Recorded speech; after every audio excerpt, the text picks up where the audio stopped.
তুমি ঘুমাতে যাওয়ার আগে মেয়েটাকে নিয়ে চিন্তা করো, আবার ঠিক ঘুমের মধ্যেও মেয়েটাকে নিয়ে চিন্তা করো, ঘুম থেকে ওঠার পরও মেয়েটাকে নিয়ে চিন্তা করো। কিন্তু এই মেয়েটা যখন তোমার সাথে ছলনাময় করে, এই মেয়েটা যখন তোমার সাথে বিশ্বাসঘাতকতা করে, এই মেয়েটা যখন তোমার সাথে সকলঘড়ি করে, নাফরমানি করে, তখনই কিন্তু তুমি সিদ্ধান্ত নাও এই পৃথিবীতে আমি আর বেঁচে থাকবো না। কেন রে ভাই? একটা ছলনাময় মেয়ের জন্য জীবনটাকে শেষ করে দিবে? আর বারবার সাসারা বাতিজির বয়সের মেয়েদেরকে বিয়ে করে জিতে যায়, আর বাতিজারা বছরের পর বছর প্রেম করে সর্বশেষ তারা হেরে যায়, তাদের জীবনটা ধ্বংসের দিকে চলে যায়।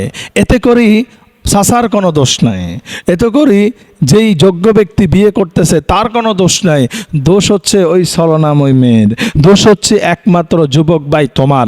কারণ তুমি শুধু মেয়েটার পিছনেই তুমি লেগেছিলা, মেয়েটা ছাড়া তুমি কোনো চিন্তাই করো নাই। তোমার যে একটা যোগ্যতা অর্জন করতে হবে, তোমাকে যে সফল হতে হবে, তোমাকে যে সাকসেস হতে হবে, অর্থাৎ তুমি এই মেয়েটাকে পাওয়ার জন্য তোমার যে একটা যোগ্যতার পরিচয় দিতে হবে, সেই যোগ্যতাই কিন্তু তুমি অর্জন করো নাই।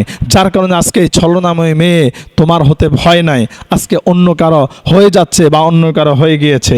বিশেষ করে প্রেমিককে প্রেমিকারা যেই কথাগুলো মিথ্যা কথাগুলো বলে থাকে, তার মধ্যে একটা মিথ্যা কথা হচ্ছে আমি তোমাকেই ভালোবাসি, আমি তোমাকে ছাড়া আর কাউকে ভালোবাসি না। এটা 100% মিথ্যা কথা। তুমি যদি এটাকে বিশ্বাস করতে চাও তাহলে তার ফোন কল চেক করো, তার মেসেঞ্জার চেক করো, তার হোয়াটসঅ্যাপ চেক করো, তার ইমো চেক করো, দেখবে তোমাকে চেক করতে দিবে না। আর চেক করতে গেলেই যদি না দেয়, বুঝবে যে এখানে ঝামেলা আছে, এখানে নিশ্চয়ই কোনো সমস্যা আছে।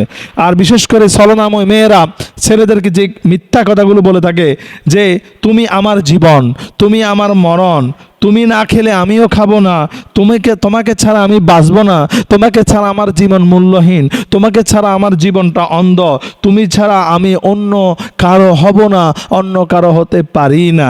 তাহলে এই কথাগুলো যখন তোমার কাছে বলে তখন তুমি কিন্তু দুর্বল হয়ে যাও, তখন তোমার কাছে কিন্তু এই মেয়ে ছাড়া আর কোনো কিছুই কিন্তু তুমি চিন্তা করো না। তোমাকে তখন সে যেখানে যেতে বলে সেখানে যাও, যেটা করতে বলে সেটাই করো, যা এনে দিতে বলে তুমি কিন্তু তাই এনে দেওয়ার জন্য চেষ্টা করো। কিন্তু তুমি একটাবারের জন্য চিন্তা করো নাই তোমার সময়টা কিন্তু চলে যাচ্ছে, তোমার বয়সটা কিন্তু চলে যাচ্ছে, তোমার ক্যারিয়ারটা কিন্তু নষ্ট হয়ে যাচ্ছে, তোমার স্বপ্নগুলো কিন্তু শেষ হয়ে যাচ্ছে, তোমার মাথার মধ্যে অর্থাৎ এই মেয়েটা 24 আওয়ার 24 ঘন্টা বন বন করতেছে। তুমি ঘুমাতে যাওয়ার আগে মেয়েটাকে নিয়ে চিন্তা করো, আবার ঠিক ঘুমের মধ্যেও মেয়েটাকে নিয়ে চিন্তা করো, ঘুম থেকে ওঠার পরও মেয়েটাকে নিয়ে চিন্তা করো। কিন্তু এই মেয়েটা যখন তোমার সাথে ছলনাময় করে, এই মেয়েটা যখন তোমার সাথে বিশ্বাসঘাতকতা করে, এই মেয়েটা যখন তোমার সাথে সকলঘড়ি করে, নাফরমানি করে, তখনই কিন্তু তুমি সিদ্ধান্ত নাও এই পৃথিবীতে আমি আর বেঁচে থাকবো না। কেন রে ভাই?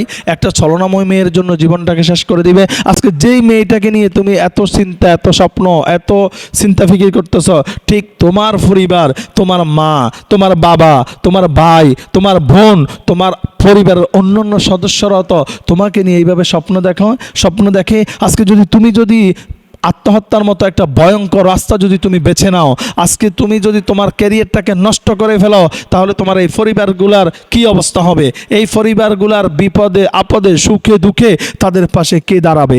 এজন্য আমি বলবো এখনো সময় আছে, এখনো সময় আছে। ক্রেজি হও, হয় you are crazy, success you are easy. তোমাকে ক্রেজি হতে হবে, তোমাকে অবশ্যই তোমার লাইফ নিয়ে ক্রেজি হতে হবে, তোমাকে অবশ্যই তোমার স্বপ্ন নিয়ে ক্রেজি হতে হবে, তোমাকে অবশ্যই তোমার ক্যারিয়ারের পিছনে তোমাকে ফোকাস করতে হবে, ফোকাস দিতে হবে।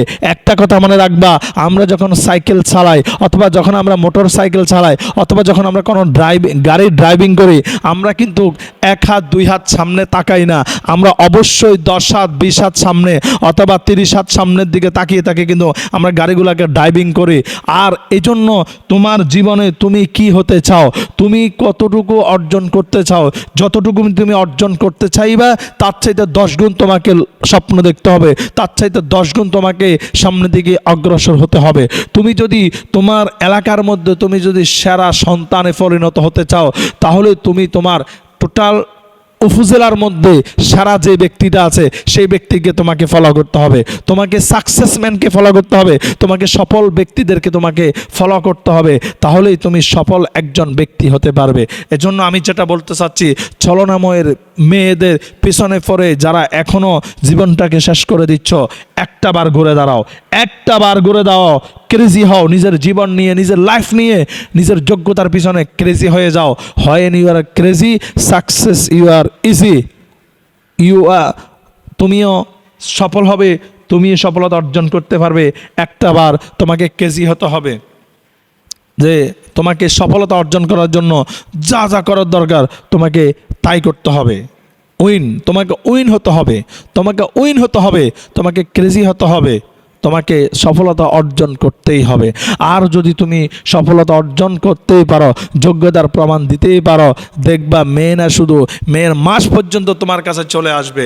কেন আসবে? মেয়েটাকে তোমার হাতে তুলে দেওয়ার জন্য।